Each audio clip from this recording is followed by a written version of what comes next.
pliegues neurales. Del ectodermo. Lo que pasa es la notocorda es la que va a agarrar y va a estimular al ectodermo a que constituya ¿qué cosa? La placa neural. Entonces, tenemos primero la notocorda, que ya lo hemos estudiado. Vemos a una parte del ectodermo, ¿no es cierto?, que va a ser estimulado por la notocorda para que se engrose y me esté formando la placa neural. Todo esto se va a dar obviamente por activación de una serie de proteínas,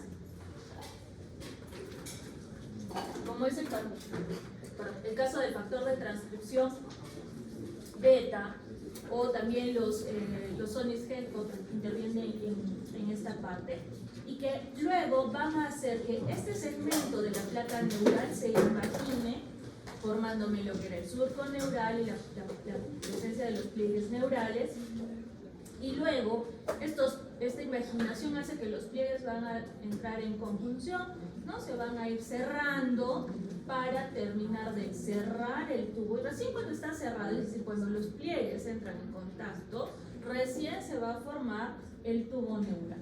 ¿Listo? Entonces, pero no es solo eso. Acá, ¿qué más vamos a encontrar? La formación del tubo neural, pero también células que salen a partir de los pliegues neurales que van a estar formándome lo que vamos a conocer como la cresta neural, ¿no? Entonces, entre el ectodermo y el tubo neural se van a encontrar las células de la cresta neural, que van desde la porción cefálica hacia la porción caudal, sabiendo que estas células de la cresta neural no forman parte del sistema nervioso central, sino más bien de lo que nosotros llamamos como sistema nervioso periférico y el sistema nervioso autónomo.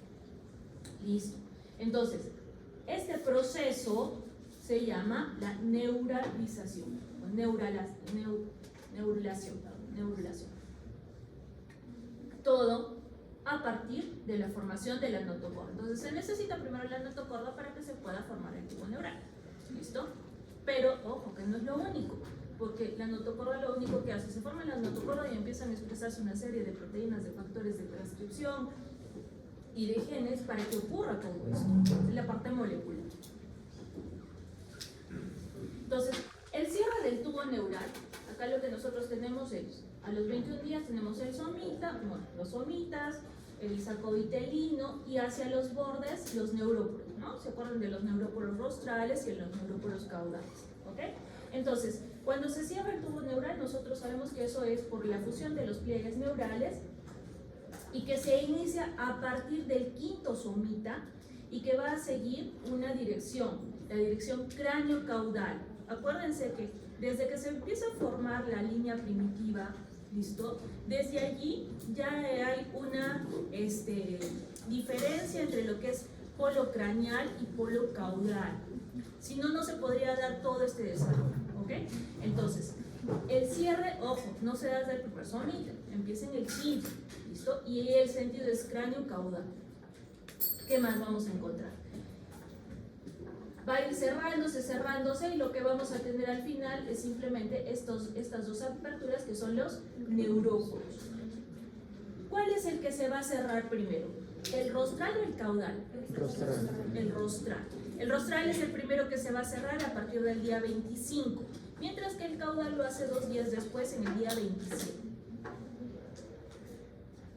Entonces, cuando se está dando este cierre, va a coincidir con un fenómeno que es la presencia de o el establecimiento de lo que son las vesículas cerebrales. ¿Listo? Entonces, primero tengo un tubo, todavía no estamos hablando de las vesículas que ustedes ya han visto en la parte práctica. Para que ya se empiecen a formar las vesículas en sí, necesito que los pliegues mejor dicho, que los neuróporos estén cerrados. ¿Ok? Listo. Después, las paredes del tubo, de este tubo que se está formando, vamos a encontrar que van a formar la parte parenquimal de las vesículas, mientras que, acuérdense, si hablamos de un tubo va a haber una luz, ¿sí? Y esa luz va a formar la cavidad de las vesículas, que va a ser las cavidades que nosotros vemos en el sistema nervioso central. Entonces, esto es lo que les estaba mencionando, ¿no? La placa neural nuevamente, la formación de la notocorda que ya lo conocemos, cómo se va formando el surco neural, los pliegues neurales, cómo los pliegues se juntan y que a la vez, a partir de esos pliegues, se va a dar la presencia de células que me van a formar las células de la cresta neural. El tubo me forma el sistema nervioso central, mientras que las células de la cresta me van a formar el sistema nervioso autónomo y sistema nervioso periférico. Entonces, el tubo, una vez cerradas los neuróporos, ya tengo la formación de las vesículas. Primero son 3 vesículas que ya las conocemos, ¿no es cierto? Tenemos lo que va a ser el prosencéfalo, mesencéfalo y el rombencéfalo. Muy bien, y a partir de estas 3 vesículas se empiezan a diferenciar en 5 vesículas. Entonces, tenemos que tener en cuenta que la parte central, la luz de este tubo, me va a estar formando el canal neural, que, o sea, inicialmente lo llamamos canal neural, pero que luego se transforma en lo que nosotros conocemos como el sistema ventricular. Entonces, si ustedes se remontan a su anatomía, pero ya he dicho, no voy a preguntar la anatomía porque, bueno, ya. Pero si se acuerdan algo de neuroanatomía, la parte de los ventrículos siempre está comunicada, ¿no es cierto? Hay un flujo a través de esos canales de líquido cefalorraquídeo y que es simplemente el reflejo de lo que se está formando desde este momento, ¿no? Imagínense una manguera, como cuando abren el agua va a discurrir por la luz. Lo mismo está pasando con el sistema, con este sistema ventricular, ¿ok? Entonces, ¿qué vamos a ver? Que se van a formar a partir de lo que es el prosencéfalo, el telencéfalo con el diencéfalo, el mesencéfalo sabemos que se queda como tal, y el rombencéfalo que me va a dar el metencéfalo y el mielencéfalo. Dentro de las cavidades o el sistema ventricular, el telencéfalo tiene a los ventrículos laterales, el primero y el segundo, el diencéfalo al tercer ventrículo, el mesencéfalo al acueducto de Silvio, el mielencéfalo con el metencéfalo, ambos me van a formar el cuarto ventrículo, ¿no? Sabiendo que el metencéfalo me forma el techo del cuarto, mientras que el mielencéfalo me forma el piso del cuarto, ¿no? Y esto se va a continuar porque no termina allí, sino se continúa con la médula espinal, cuya luz es el conducto central, ¿no es cierto? Muy bien. Antes de entrar a hablar acerca del plegamiento del cerebro, vamos a terminar de redondear un poco acerca de lo que ocurre con las células de la cresta neural, que a nivel cefálico, estas células de la cresta neural se tienen que diferenciar, porque no solamente se quedan como células, sino que a partir de ellas se van a originar ciertas estructuras. Por ejemplo, músculos y huesos que van a estar en relación con lo que hemos visto en los arcos faringios, y así también con el ectodermo formando lo que son los melanocitos. Siempre les repito, y espero que no se equivoquen si es que en algún momento se me ocurre preguntar eso. Los melanocitos, que los encontramos en la piel, finalmente son células que provienen de la cresta neural, son células neuroectodérmicas, ¿no es cierto? Al igual que hemos visto la formación de la parte medular de la glándula suprarrenal, o también las inervaciones de los pares craneales, entre otras cosas, ¿ok? Muy bien. Entonces, ahora, el cerebro como tal no es simplemente un tubo, sino, como lo han visto, es una estructura que ha sido o que sufre un plegamiento, ¿ok? Entonces, este plegamiento se va a dar por la presencia de las curvaturas que nosotros en prácticas estamos viendo, ¿sí? Una de las curvaturas más grandes son, por ejemplo, la curvatura mesencefálica, tenemos la curvatura pontina, ¿no? La curvatura cervical. Entonces, sabemos que el plegamiento se inicia o se va a dar a nivel de esta curvatura mesencefálica, que la curvatura pontina es la que se va a separar el mielencéfalo, ¿cuál? Metencéfalo del mielencéfalo, y la cervical,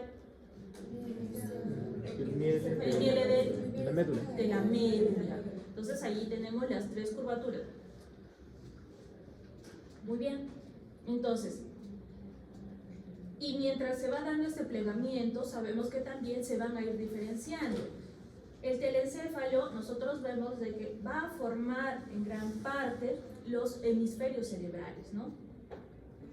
Entonces, vemos cómo se va a dar este plegamiento. Plegamiento es simplemente como que se está metiendo, se está envolviendo esa estructura. Es como si esa manguera yo la quisiera enrollar, ¿no? Para cuando la quieren guardar, le empiezan a enrollar.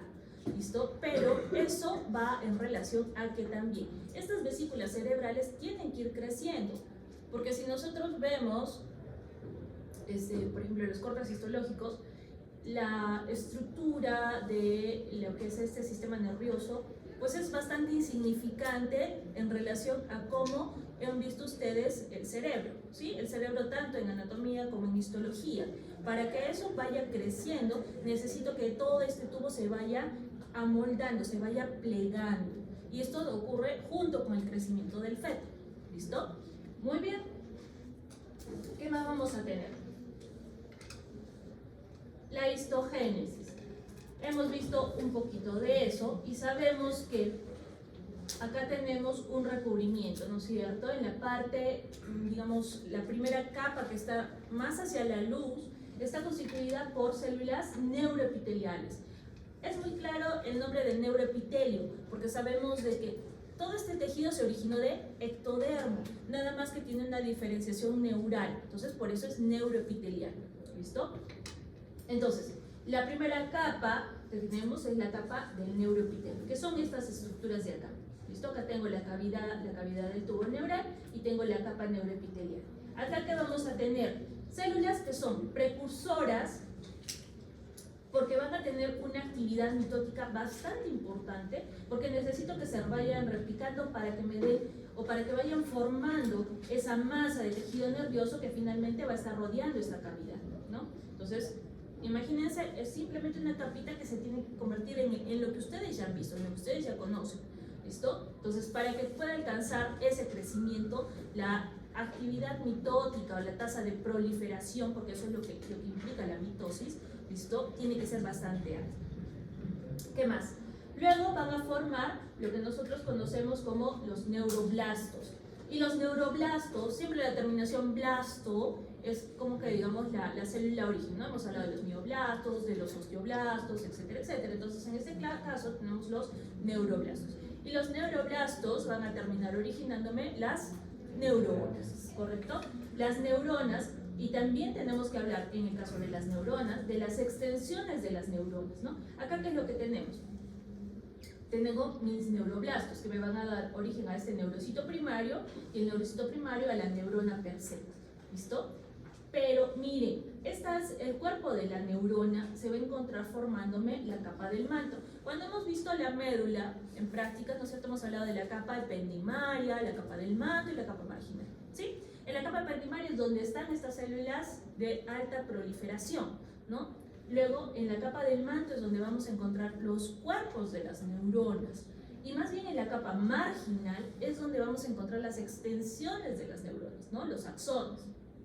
Entonces, estas extensiones, estos axones, siempre van a ir hacia la periferia, buscando salir para establecer estas conexiones que nosotros conocemos. ¿Listo? También vamos a encontrar que estas células neuroepiteliales no solamente me van a originar estos neurocitos primarios, sino que también me van a originar otro tipo de células neurales que son las células de la neuroglía, que es también un importante constituyente de esa capa del manto. Entonces, estas células de la neuroglía, ¿cuál será su función? De sostén, metabólica, protección. Ya tienen una función un poquito más compleja que si hablamos, o sea, no compleja, sino un poco diferente al hablar de, si lo comparamos con las neuronas. Muy bien. Entonces, estas células de la neuroglía, acá los tenemos, van a formar lo que nosotros conocemos como los astrocitos y los oligodendrocitos. Entonces, miren, tenemos los neuroblastos que me estaban formando las neuronas con sus axones. Las células de la neuroglía se transforman en astrocitos y los oligodendrocitos. Para mí los oligodendrocitos son mi huevo frito, así los reconocemos, tal cual se miran en la imagen, como si fuera un huevo frito, ¿listo? Y cuya función, si nosotros los vemos acá, tengo un vaso sanguíneo y vamos a encontrarlos alrededor de estos vasos sanguíneos para formar, en el caso de los astrocitos, una estructura que es bastante importante. ¿Qué estructura? Correcto, la barrera hematoencefálica, ¿no? Esta barrera que impide que pasen ciertos agentes nocivos al cerebro, ¿no? Haciendo que el cerebro sea un sitio santuario. Al igual que ¿quién? ¿Cuál es el otro sitio santuario donde encontramos algo igual que la barrera hematoencefálica? A ver, ahí atrás que no participaron. ¿Yo? ¿Sí? El testículo. Exacto, ¿no? La barrera hematotesticular. Entonces, es muy similar a lo que pasa en el testículo que lo que pasa en el cerebro, ¿no? Ahí tienen los dos cerebros de los varoncitos. Porque son sitios tan importantes donde ningún agente puede entrar. Ya lo hemos visto en el caso del testículo, ¿no es cierto? ¿Qué pasaría si algún agente extraño interfiere con esto? Simplemente alteraría la fertilidad. Y en el caso, cuando pasa algún agente nocivo, la barrera hematoencefálica que voy a tener, dependiendo de lo que vaya a pasar, ¿no? Meningitis, encefalitis, un montón de cosas, ¿ok? Entonces, la función más importante del astrocito es constituir esta barrera hematoencefálica y cuyas extensiones, si nosotros nos fijamos acá en el gráfico, las extensiones de estos astrocitos lo que buscan es hacer contacto con el capilar y también con otras extensiones, ¿listo? Haciendo que se forme esta membrana, como una especie de membrana entre las neuronas. En el caso de los oligodendrocitos es otra cosa muy diferente. ¿Qué va a pasar con los oligodendrocitos? ¿Dónde los encontramos? Sistema nervioso central. No, sí, ya sé, pero específicamente, ¿qué función me van a cumplir? Forman las vainas de la Exacto, en la formación de la mielina, de las vainas de mielina, ¿no? Entonces, forma la vaina de mielina en el sistema nervioso central y esto me ayuda principalmente para la velocidad en la cual va a viajar la información, ¿no? Entonces, yo espero que ustedes tengan muchos oligodendrocitos para que puedan hacer contacto toda la información que les estoy dando, ¿sí? Y si no, vamos a tratar de alimentar esas conexiones para que puedan captar todo lo que se les explica. ¿Listo? También vamos a tener células de la microglía. Acá las ponemos como células mesenquimatosas. ¿Qué función tiene la microglía? Exacto. Como todo en esta vida, siempre tiene que haber alguien que se encargue de la fagocitosis. Y ese papel lo va a cumplir las células de la microglía. ¿Listo? Entonces, porque por más de que sea un área virgen, ¿no? Siempre hay una remodelación constante, ¿sí? Y entonces necesito que alguien se encargue de todo el desecho. Esas son las células de la microglía, que están, o mejor dicho, que en este caso son células que proceden del mesodermo, incluidos el tejido nervioso, y que se van a diferenciar también cuando se hace el desarrollo. Estas células de la microglía no solamente se quedan allí, sino que también se diferencian en células de la musculatura lisa de los vasos que están presentes en el sistema nervioso. ¿Listo? Entonces ahí como que me cumplen o soy célula de la microglía que me encargo de la fagocitosis, o también tengo el chance de diferenciarme en vasos sanguíneos. ¿Okay? ¿Por qué? Porque derivan de células mesenquimales. Es decir, mesodermo, por si acaso. Muy bien. A ver, cuando ya hemos alcanzado esta diferenciación por parte de las células del neuroepitelio, es decir, cuando se han agotado las células neuroepiteliales, van a haber una transformación hacia células ependimales. Entonces, lo que hemos visto antes, tengo mis células neuroepiteliales, ¿correcto? Lo primero que se tienen que formar son las neuronas, ¿no? Las células de la neuroglía, y cuando se ha agotado esta capacidad, recién allí, con lo que sobra, recién me va a formar este tipo de células ependimales. ¿Listo? Estas células ependimales son las que van a estar rodeando, ¿qué agujero? Ependimario, obviamente. ¿Listo? Entonces, yo acá tengo mi célula neuroepitelial, ¿no es cierto? Que tiene una gran capacidad de mitosis, de proliferación, y me puede formar neuroblastos, neuronas, glioblastos, los astrocitos, los oligodendrocitos, y recién al final, las células ependimales. ¿Listo? Esa es más o menos la importancia que tiene en el desarrollo. Esta es una imagen de microscopía electrónica de la pared del tubo neural, de cómo vemos los cuerpos neuronales con sus extensiones, y la disposición que estamos observando es una disposición pseudoestratificada. ¿Para qué? Para que me pueda formar esta estructura que nosotros conocemos, ¿no? Que pueda formar esta capa del manto, esta capa marginal, y que además de eso se dan cuenta que muchos de ustedes de repente, antes de saber que se trataba de la capa del manto, me decían, se trata de la sustancia gris, ¿no es cierto? Y la periférica de la sustancia blanca. Entonces, pero en este momento, en el origen, nosotros le damos otro nombre, que finalmente es lo mismo, ¿ok? Entonces, las células de la capa del manto sabemos que van a formar la sustancia gris, y la capa marginal me va a formar la sustancia blanca. Y además de ello, lo que están viendo acá es que los axones que se van a ir convergiendo hacia formar las raíces ventrales, ¿no? Ya me estoy quedando sin luz. Listo. Entonces, este es un esquema que nos muestra la diferenciación del tubo neural. A las 3 semanas tengo mi tubo per se, a las 4 semanas ya tengo la formación de la vesícula, el prosencéfalo, mesencéfalo, rombencéfalo y la médula. A la semana 5 el prosencéfalo y el telencéfalo, contidencéfalo, mesencéfalo, siempre es mesencéfalo, el rombencéfalo, metencéfalo y el mielencéfalo y la médula. A la semana número 6 el telencéfalo me va a estar formando lo que va a ser la paleocorteza, el cuerpo estriado y la neocorteza. El diencéfalo que va a formar el epitálamo, el tálamo, el hipotálamo y también el infundíbulo, que me va a dar origen a qué cosa. Muy bien, la neurohipófisis acá.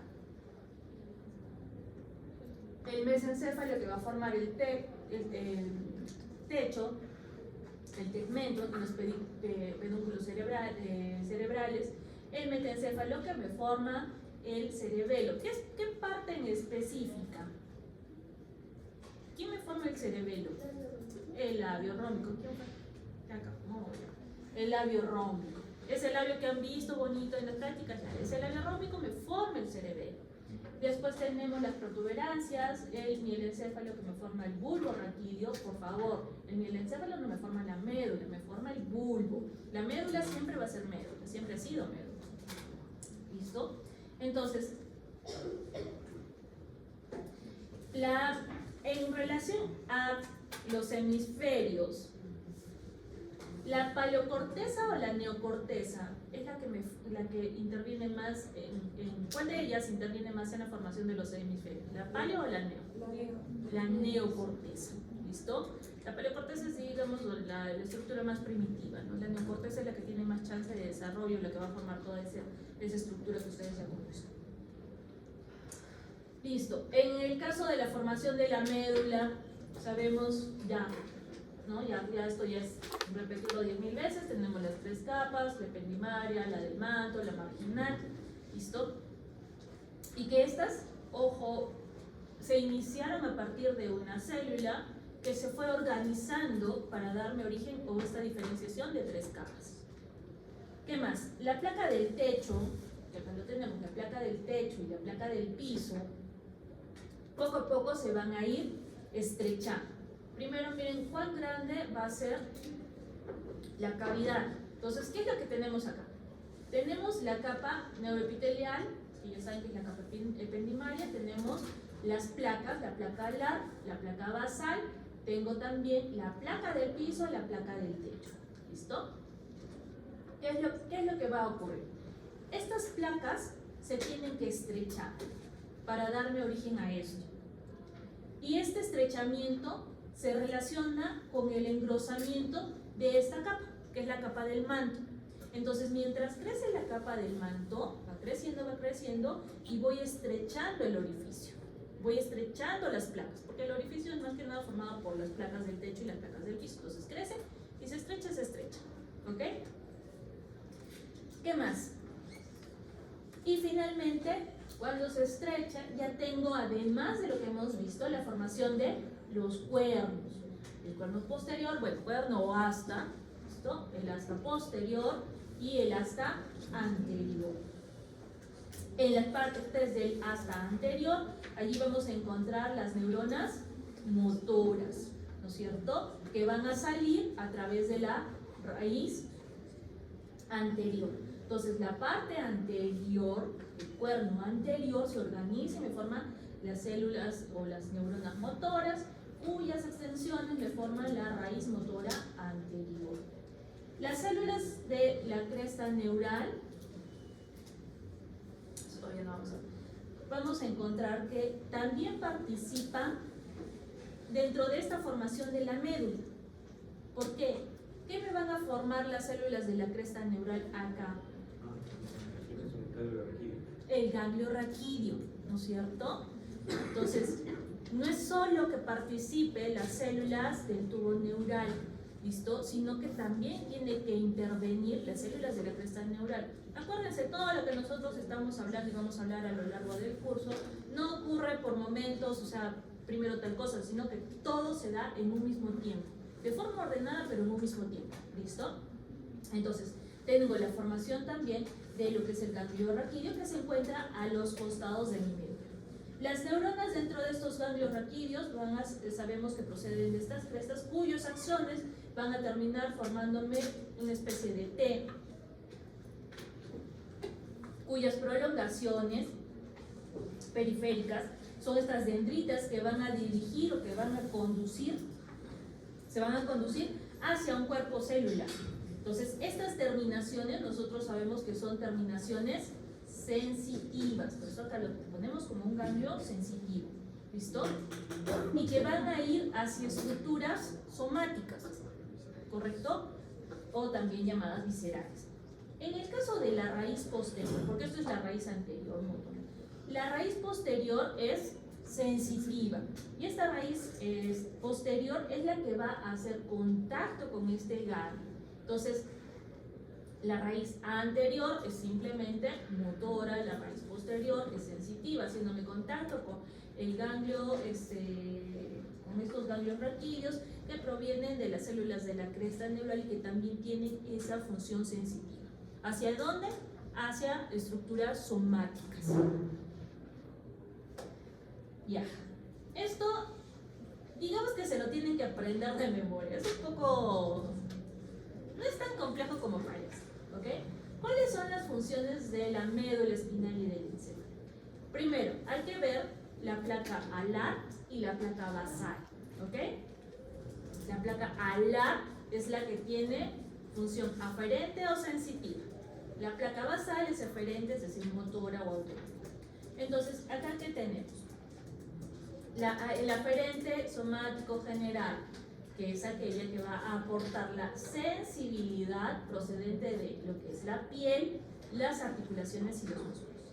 La aferente visceral especial, obviamente si es visceral, tiene que ver con ciertos órganos, pero de una forma particular, es decir, el aporte sensitivo de quiénes, papilas gustativas y de la faringe.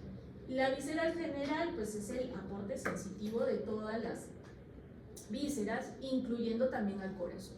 Entonces eso se va hacia la placa alar. Hacia la placa basal, que es deferente, tenemos el deferente visceral general, que son esos enlaces autonómicos, es decir, los enlaces entre dos neuronas, desde el enlace intermedio hacia o a las vísceras, la visceral especial, que son los nervios motores que van a ir a los músculos estriados que proceden de los arcos faringios, que ya hemos visto, dependiendo, ¿no? Primer arco, de la delusión, etcétera, etcétera. Los aferentes somático general, que son nervios motores que van hacia los músculos estriados de diferentes estructuras que proceden también de los arcos branquiales.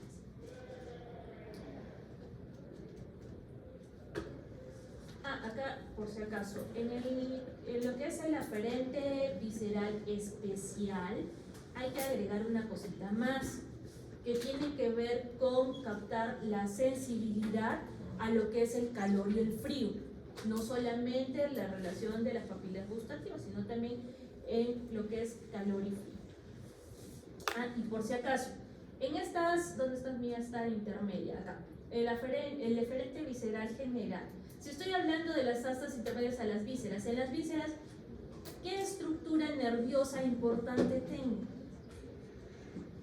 ¿Hacia dónde van? Hacia los plexos. ¿Qué plexos? Meissner y Auerbach. Exacto, ¿se acuerdan del tubo digestivo que tiene el plexo de Meissner y el plexo de Auerbach? Hacia allí van a ir, ¿no es cierto? Porque ellos son los encargados. ¿Cuál es la función de estos plexos? Anato. ¿Cuál es la función del plexo de Meissner y de Auerbach? Meissner es en capa muscular, es para la contracción. Ya. Y Auerbach es para la secreción de capas mucosas. Muy bien. Listo. Entonces, son funciones motoras, son funciones sensitivas. ¿Ok? Entonces, ya lo que tienen que entender es algo. Lo que ustedes han aprendido tiene que tener relación, o es el porqué, o sea, el porqué de la función de esas estructuras está acá. ¿De dónde procede? ¿No? ¿Cuál es la comunicación? ¿Por qué se está dando eso? Listo. En el caso de la formación de la médula, nosotros sabemos que más o menos alrededor de la semana 8, miren cómo cuál es la médula, hasta dónde me va a alcanzar, ¿no? Tenemos que va hasta el borde inferior del coxis. No creo que ahorita su médula sea así, ¿no? Si no, no podrían sentarse. Entonces, luego va a ir evolucionando y me va a quedar esto, que es la famosa cola de caballo, o el filum terminal, o como quieran llamarlo. ¿Listo? Que lo que hace es fijarme la médula a la porción del coxis. No es que esté volando así, no es simplemente un penacho, sino que tiene una función de fijación. Más o menos a la semana 14 se dan cuenta la altura que va a alcanzar esta médula, que es aproximadamente a nivel de S1, y allí es donde nace. Y, por ejemplo, si yo quiero hacer una punción lumbar, ¿a qué nivel debo de realizarla? L4, L5. ¿Por qué razón? Para no dañar la médula. Exacto, porque allí tengo menos chance. Miren, cuando nosotros hacemos la punción lumbar, obviamente que lo que necesito es aperturar la cavidad. Por eso es que al paciente lo ponemos en una posición encorvadita. ¿Listo? Es bastante incómodo. Entonces, mientras más arqueado esté mi paciente, más se apertura estos espacios. ¿Listo? Entonces, y además de eso, esto, por lo tanto, tendría que subir un poquito más, dejándome libre justo esta estructura, que es donde no voy a dañar la médula. Entonces, hay a veces ciertas patologías, ¿no?, donde pueden encontrar un desarrollo inadecuado de esta médula, ¿no?, que después la vamos a ver.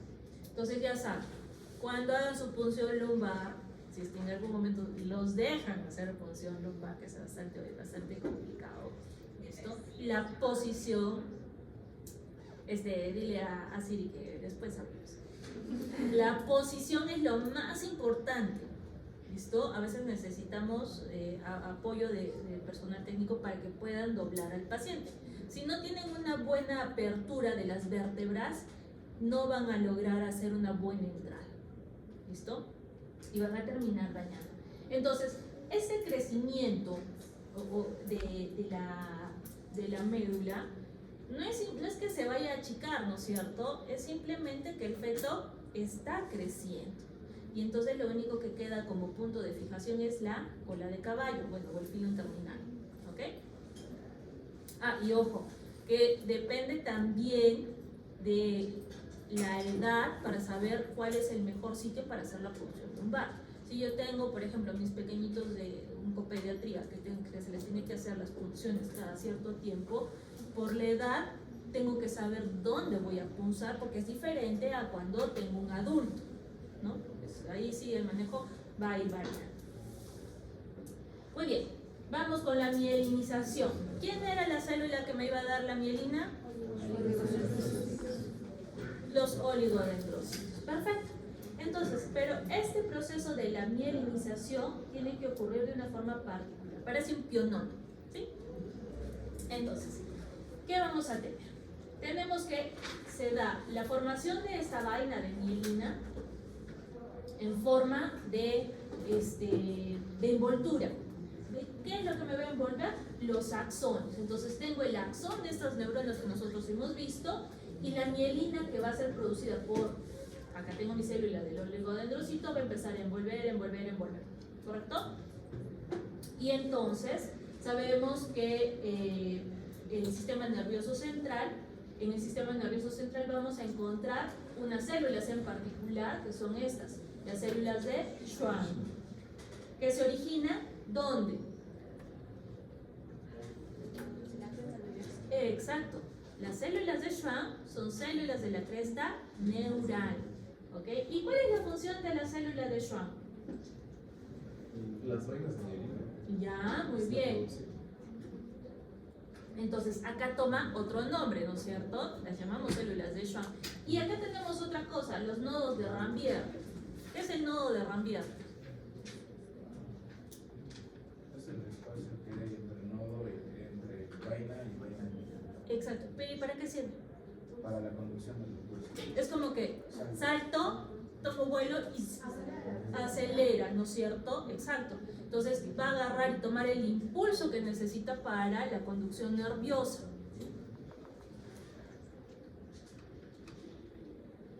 Ahora vamos con el mielencéfalo.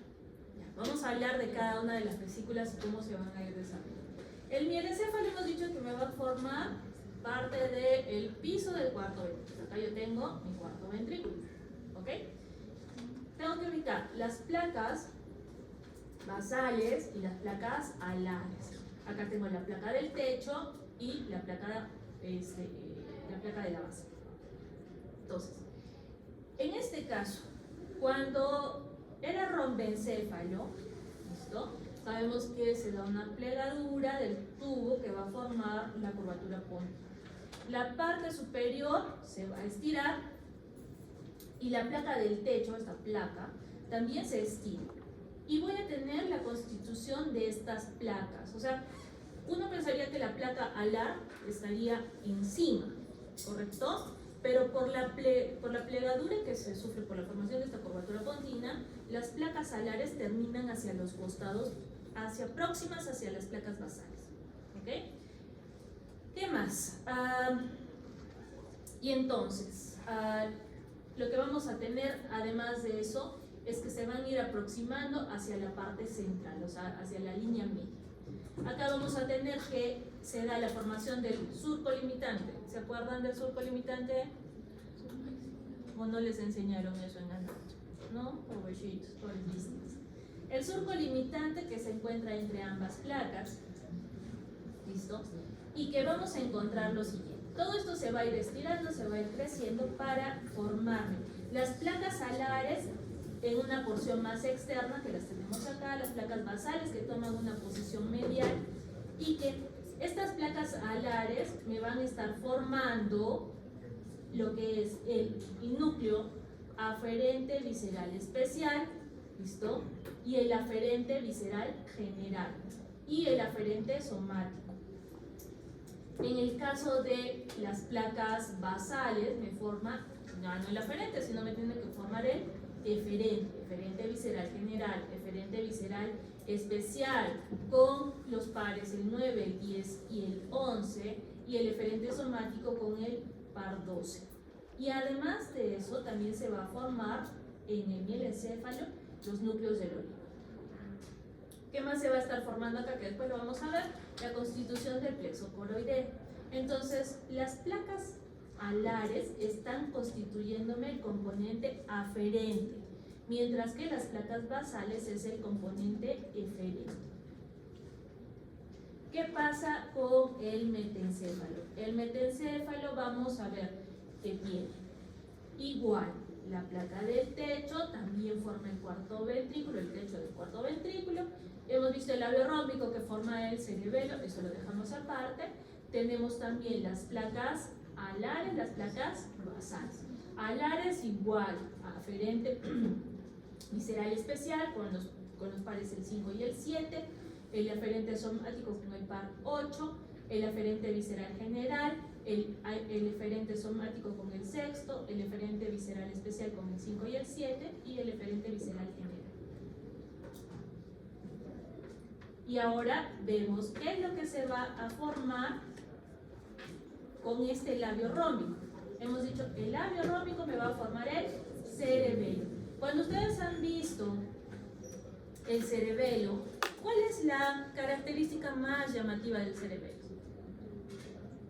La disposición de sustancias es al revés en comparación con el cerebro. Ya, también. Y que además tiene las folias, ¿no es cierto? Esas múltiples hojitas que están allí constituidas. ¿Listo? Entonces, esa pequeña estructura se forma porque esa porción del labio rómbico tiene una alta capacidad mitótica. ¿Listo? Entonces, hemos visto como lo que ustedes me han dicho.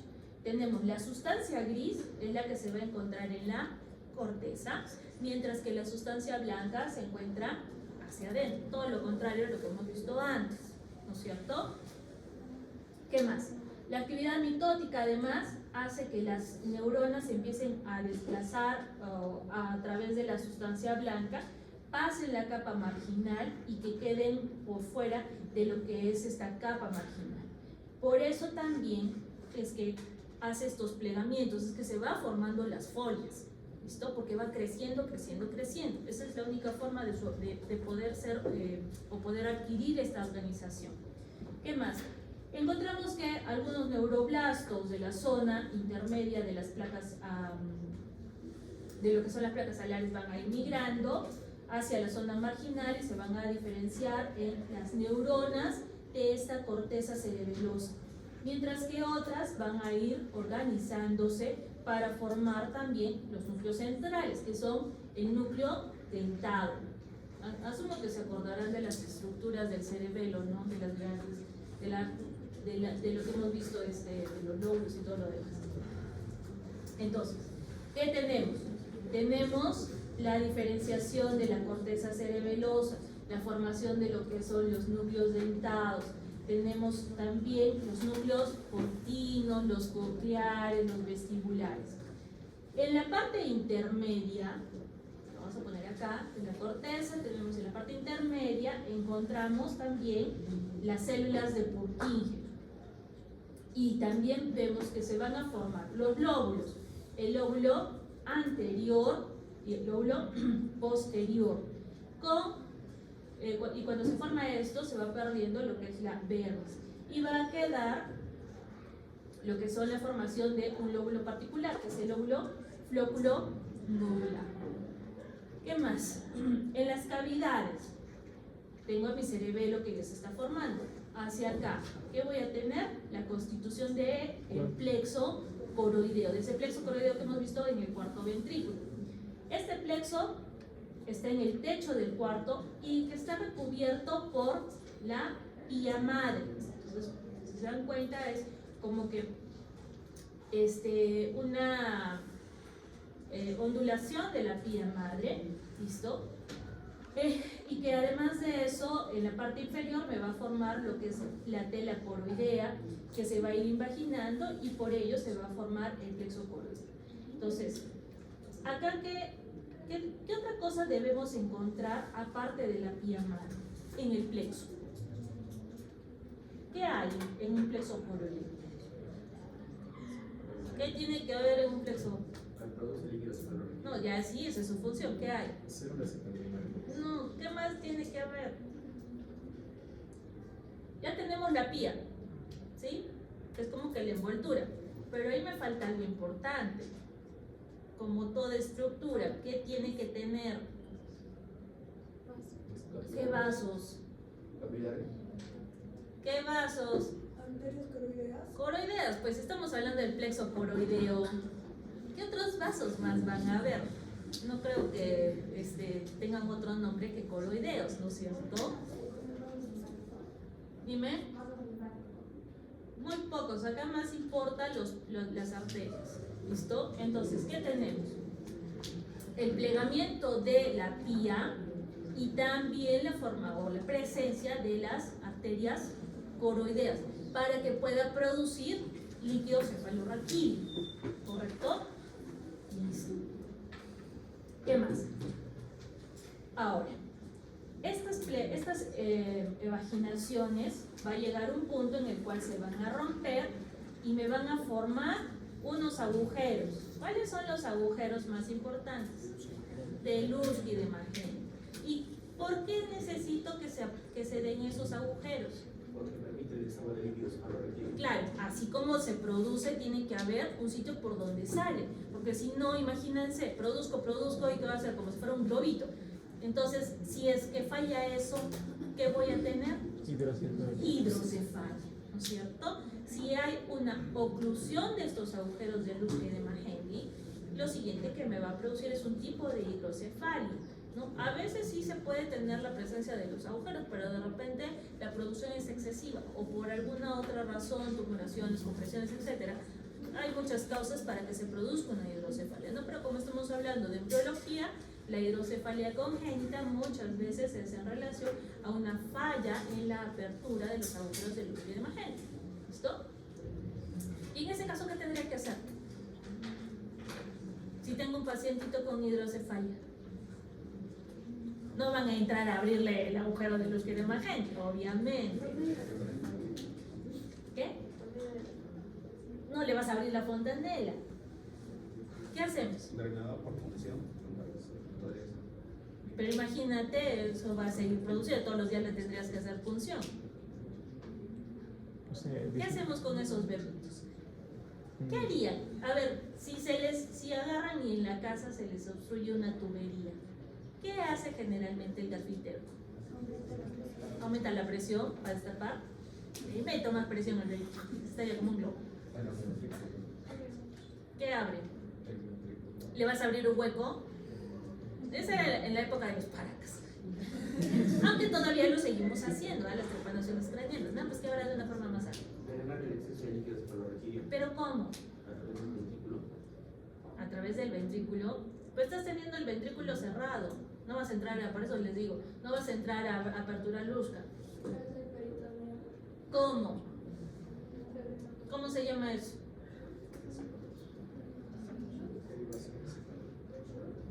Derivación encéfalo-peritoneal. Es decir, entramos con una manguerita, les colocamos un tubito para que el líquido cefalorraquídeo que está en el ventrículo, como no me está funcionando el drenaje, salga por el tubito, viene por acá, sale por el cuellito, no por afuera, todo esto se hace y tengo que llevarlo hacia otro sitio que sea estéril. No lo voy a llevar al estómago, ¿no es cierto? En el estómago hay demasiadas bacterias, demasiadas cosas. No lo puedo poner hacia el exterior porque acuérdense, estoy dentro de un sitio completamente estéril. Entonces tiene que ir de un sitio estéril a otro sitio estéril. No lo van a llevar al testículo. Obviamente, el testículo no tiene capacidad de absorción, sino terminaría de este tamaño. La otra estructura que sirve como un gran filtro es el peritoneo. Por eso es la derivación encéfalo-peritoneal. El peritoneo nosotros lo utilizamos no solamente para ello. Por ejemplo, cuando tenemos pacientitos con insuficiencia renal y no los quiero llevar a hemodiálisis, hago diálisis peritoneal. El peritoneo me sirve como un filtro en lugar de llevarlos a la máquina. Entonces, a un bebé yo lo puedo tratar de esa forma. A un bebé, un adulto, se puede utilizar esa derivación. ¿no? Y simplemente se produce, porque yo no puedo entrar a veces a corregir esas malformaciones. La forma más simple es hago una derivación. ¿Listo? Muy bien. ¿Qué más? ¿Y hacia dónde sale este líquido cefalorraquídeo? ¿Hacia qué espacio? Subaracnoideo, ¿no es cierto? Va a salir hacia el espacio subaracnoideo. Listo. ¿Cuál es la función del líquido cefalorraquídeo? ¿Por qué producimos líquido cefalorraquídeo? ¿Por qué está ahí? Protección. Para cubrir toda la superficie del sistema nervioso central. No. En el cerebro como últimamente vuelve. Exacto. Porque su cerebro tan bonito, imagínense si no hubiera ese líquido, caminan y paj, paj, paj, paj. Ya ustedes ya estarían ya out, ¿no es cierto? Es como que lo tengo en agüita, lo cual evita los golpes. Bueno, casi todos los golpes. Porque, por ejemplo, en el caso de los boxeadores, ellos sufren un tipo de demencia, que es una demencia causada justamente por los golpes. ¿Listo? Por los golpes que sufren constantemente. Se va achacando, por más líquido cefalorraquídeo que tengas, si tu vida es que te den de golpes en la cabeza, tarde o temprano vas a sufrir un problema, y eso es una demencia del boxeador que ya se conoce, ¿no? Entonces, ese líquido cefalorraquídeo que ustedes tienen hace que su cerebro se amortigue, que no se esté golpeando constantemente. Si no, imagínense, simplemente se apoyan sobre la mesa y ¡pah! Por el cerebro. Voltean hacia atrás, chancado. Entonces, me darían, el examen de embriología lo darían peor de lo que lo han dado, ¿no es cierto? Entonces, para eso sirve su líquido cefalorraquídeo. Pero ahora lo van a dar bien, ¿no es cierto? Mejores notas. En el caso de la vista dorsal del rombencéfalo, acá nosotros tenemos el mesencéfalo, la salida del nervio motor ocular externo. Acá tenemos el labio rómbico, que ya lo hemos visto para qué nos sirve, la placa basal, la placa alar, la inserción de la placa del techo, ¿no? Y esto es el mielencéfalo. En el caso del mesencéfalo, el mesencéfalo igual, placa, se dan cuenta que acá la estructura cambia, ¿no? Antes teníamos la placa alar en esta posición, ahora tengo la placa alar un poco más superior, igualmente lateral, y acá hacia abajo tengo la placa basal. Esta placa alar me va a producir lo que son los colículos, ¿no? Y además la placa basal me está formando el componente aferente somático con el tercero y cuarto y el aferente visceral. También se está formando acá lo que son el núcleo rojo, tengo la sustancia negra y los pedúnculos cerebrales. En el mesencéfalo sabemos que se va a formar los tubérculos cuadrigéminos anterior y el posterior. ¿El anterior qué función tiene? El tubérculo cuadrigémino anterior, visión, y el, exacto, y el posterior, audición. Acuérdense, el anterior tiene que ver con la visión y el posterior con la audición, ¿ok? Luego tenemos el diencéfalo. En el caso del diencéfalo, una de las estructuras más importantes que hemos estado hablando ha sido en relación a la formación de la neurohipófisis, pero tienen otros componentes adicionales. Tenemos, por ejemplo, la glándula pineal, y en ese caso, la glándula pineal está acá arribita, ¿sí? ¿Se acuerdan del diencéfalo? Acá está el mesencéfalo, ¿sí? Viene el diencéfalo. Hemos visto diencéfalo ventral, diencéfalo dorsal. Acá, mejor dicho, en la parte superior se forma la glándula pineal con los pinealocitos, cuya función es producción de melatonina para regular el sueño. exacto, la famosa melatonina, la que ustedes no deben de tener, para que no duerman y se dediquen a estudiar. ¿Listo? Entonces, los pinealocitos, esa glándula pineal se encarga de producir la melatonina, que nos ayuda muchísimo porque, por ejemplo, cuando hay pacientitos que tienen alguna alteración del sueño, antes utilizábamos cierta medicación que podría ser un poco adictiva, ¿no? El famoso alprazolam, clonazepam y todo lo que quieran. ¿Listo? para poder regular un poco el sueño. La falta de sueño inducida por ansiedad, por otro componente psicógeno, ¿listo? Pero si es que yo quiero tratar el sueño, la alteración del sueño en pacientes, ahora lo podemos manejar con la melatonina. Es muchísimo más sano, entre comillas, porque lo que les estoy dando es simplemente algo que se produce en el mismo paciente, ¿ok? Entonces, en este caso ya hemos dicho, los pinealocitos me producen la melatonina que me va a regular el sueño. Luego, cuando hemos visto en la práctica, hemos visto que teníamos el epitálamo, el tálamo y el hipotálamo. ¿De qué se encarga el epitálamo? Del olfato, muy bien. El tálamo, Audición. exacto, de la audición y de la visión. Y el hipotálamo,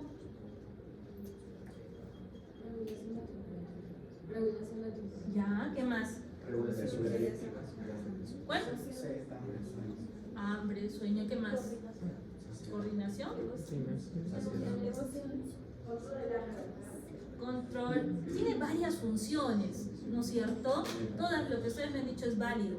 Dentro de las más importantes tenemos sobre todo lo que es la regulación hidroelectrolítica, tan importante. Están haciendo fisio, ¿no es cierto? ¿Han hecho la parte de trastornos hidroelectrolíticos? ¿O no se acuerdan? Ya, bueno, parte de esa regulación hidroelectrolítica interviene, es necesario, el hipotálamo. También tenemos la parte de la regulación de los lípidos. También es el centro de la presión arterial. Y algo importante, también interviene en la identificación sexual. Es decir, que se identifiquen como hombrecitos o como mujeres. Por si acaso, el que sean homosexuales no significa que estén mal su hipotálamo, eso es otra cosa, ¿no? Simplemente es algo diferente, ¿listo? Pero mi identificación sexual también está relacionada con el hipotálamo, ¿ok?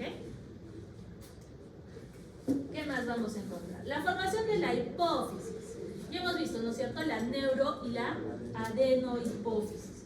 Entonces, esta hipófisis viene formada de dos partes. Una porción viene del diencéfalo, ¿no es cierto? Donde el infundíbulo del diencéfalo me va a estar formando la neurohipófisis. Muy bien. Entonces, lo que nosotros estamos viendo es, miren, tenemos el mesencéfalo, tengo acá el mesencéfalo, el diencéfalo y el telencéfalo, ¿correcto? Y acá lo tenemos al infundíbulo, que ustedes ya lo han visto. Y acá también juega un rol importante la parte del ectodermo. Entonces, ¿qué va a pasar? Las células ectodérmicas a este nivel, que me van a estar formando el estomodeo, o también llamada la boca más primitiva, ¿listo? Se van a invaginar, es decir, que se empiezan a meter y empiezan a ascender, ¿ok? Y me van a formar esta bolsita, que es la bolsa de Rathke. Muy bien. Y en la parte superior de esta bolsa de Rathke lo que voy a encontrar es que el diencéfalo desciende, es decir, la porción del infundíbulo se empieza a bajar, empieza a descender para formarme la neurohipófisis. ¿Listo? Entonces, ese infundíbulo que desciende en el paso de esta bolsa lo hace a través de qué estructura, ¿de qué hueso? Del esfenoides, ¿listo? Y va a dejar un orificio, acá tengo. ¿Cómo se llama ese orificio? ¿Qué se va a formar allí? La silla turca, ¿no es cierto? Ahí es donde se asienta. La bolsa de Rathke asciende, acá tenemos, para formarme el óvulo anterior, que lo conocemos como la adenohipófisis, y el infundíbulo, lo que es la parte posterior de la neurohipófisis. Entonces, las células ectodérmicas, que son que me van a formar la adenohipófisis, empiezan a producir hormonas. ¿Qué hormonas? La adeno. Ya, ¿qué más? FSH. Todas las H. No todas las H. ¿Listo? Pero tienen una producción hormonal bastante importante. ¿Y la neurohipófisis qué me va a producir? Oxitocina. ¿Qué más? Vasopresina. ¿Para qué sirve la oxitocina? ¿Ya? Contracción de las fibras musculares del útero. Entonces, es muy conocido que, por ejemplo, ¿y cómo se estimula la producción de oxitocina? Por succión del bebé. La succión del pezón estimula a que se produzca oxitocina. Y en el caso de cuando hay las contracciones, ¿por qué se produce la oxitocina? Ahí no hay succión del bebé. Ahí es diferente la fisiología, la fisiopatología de la producción de la oxitocina. Porque si no se produce oxitocina, no se contrae el útero y las arterias simplemente están aperturadas y voy a tener un sangrado espectacular que lo único que me va a quedar es sacar el útero a la mamá, que es lo que a veces nos pasa, y eso se llama atonía uterina. No tiene tono, no tiene contracción las fibras musculares, entonces simplemente es un útero relajado y empieza a sangrar, sangrar, sangrar. Ahí es diferente, ¿no es cierto? Ahí a veces hay varias teorías en relación a eso, pero es simplemente toda la consecuencia del trabajo de parto con la liberación de adrenalina, un montón de cosas. ¿Listo? Es mucho más compleja que lo que hemos visto con lo que es la lactancia materna, donde tengo el estímulo del bebé, se libera la oxitocina y genial, pero en el caso del parto, del trabajo del parto, de las contracciones, ustedes han visto que ni siquiera nosotros sabemos a ciencia cierta cuál es el factor que me desencadena que el bebito inicie el trabajo de parto o que se inicie el trabajo de parto, ¿no es cierto? Bueno, ya no los atormento más con eso. ¿Y la vasopresina? Contracción de los vasos, interviniendo también en la presión arterial, ¿no? Muy bien. En el caso del telencéfalo, ya vamos para la última parte. El telencéfalo hemos visto que es la vesícula que interviene en la formación de los hemisferios, ¿sí? Y acá tenemos hemos visto la neocorteza, la paleocorteza. La neocorteza ustedes me han indicado que es la que más interviene en la formación de los hemisferios. Pero ¿y la paleo? ¿Qué pasa con la paleocorteza? Desaparece, hace que sean como Pedro Picapiedra. ¿Cuál es la función de la paleocorteza? ¿Servirá para algo? Asumo que sí, ¿no? Si no, no estaría allí. Forma el hipocampo. Forma el hipocampo. Seguro. Para el olfato. La paleocorteza interviene en la parte de la olfacción, ¿no? La parte olfatoria. Luego, a ver, ¿qué más tenemos acá? Tenemos, esto lo hemos visto, siempre les digo, acuérdense del telencéfalo como si fueran las dos orejitas de Mickey Mouse, parece un ratoncito, con la formación de la hoz del cerebro, tenemos también acá plexos coroideos, los ventrículos laterales, y tenemos lo que hemos visto en la práctica, los cuerpos estriados laterales, ¿qué más? Mediales, y hacia el centro el hipocampo. Muy bien. ¿Qué más? La formación de los caudados, de los núcleos caudados, la formación de los núcleos ventriculares, ¿listo? Y el crecimiento del encéfalo, cuando esto va creciendo, hace que se pliegue esta masa cerebral y su crecimiento se da también en forma de ondas, de oleadas, dejando, por lo tanto, la sustancia gris en la periferia y la sustancia blanca en la parte cerebral.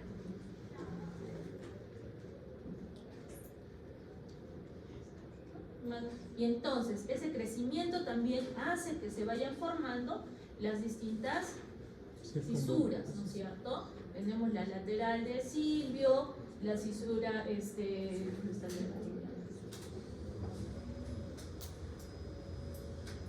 los surcos parieto-occipitales, la formación de los distintos lóbulos parietales, occipitales, etc. Eso ya ni siquiera se lo repito porque asumo y espero que se acuerden. No sé por qué me late que no se acuerdan. Muy bien, vamos a las malformaciones. Entonces,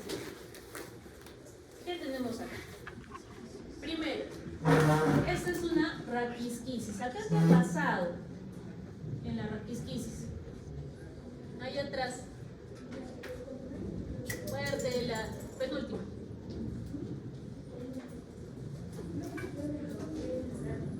No hay. Ya. Y entonces, ¿qué vamos a tener? Obviamente falta de cierre. Ya, a ver, ¿qué más?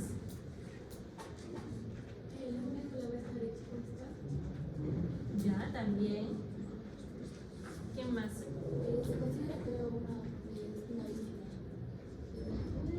No tanto así. Se presenta más que nada allí. Entonces, miren, en el caso de la raquisquisis, lo que encontramos es la apertura de la placa neural. ¿Se acuerdan de que acá no se ha formado el tubo? Estamos viendo la placa aperturada, o sea, la placa en sí. ¿Ok? La espina bífida oculta, es que no cerró, pero encontramos la presencia del componente de la médula. ¿Sí? No se cerraron los cuerpos vertebrales, encontramos la médula presente y que va a estar protegida, a veces por piel, ¿sí? Bueno, no a veces, va a estar protegida por piel, ¿sí? Pero no la están protegiendo los cuerpos vertebrales. Y además encontramos esto, ¿sí? La presencia de un penacho, por eso es espina bífida oculta, yo no la veo. Entonces, si ustedes, por ejemplo, miran a un pacientito, ¿no? Él se hace el examen físico, lo primero que hacemos en un examen físico siempre es observar, es lo primero que se hace, no tocar.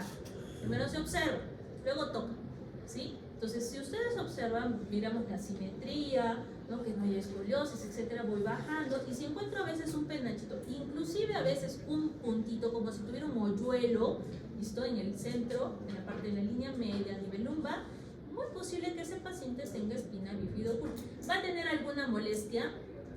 No realmente, ¿listo? Porque no hay una lesión importante que termine en una sintomatología, ¿listo? A veces ni se enteran los pacientes, simplemente van por otra cosa y terminamos diagnosticando una espina bífida oculta, ¿listo?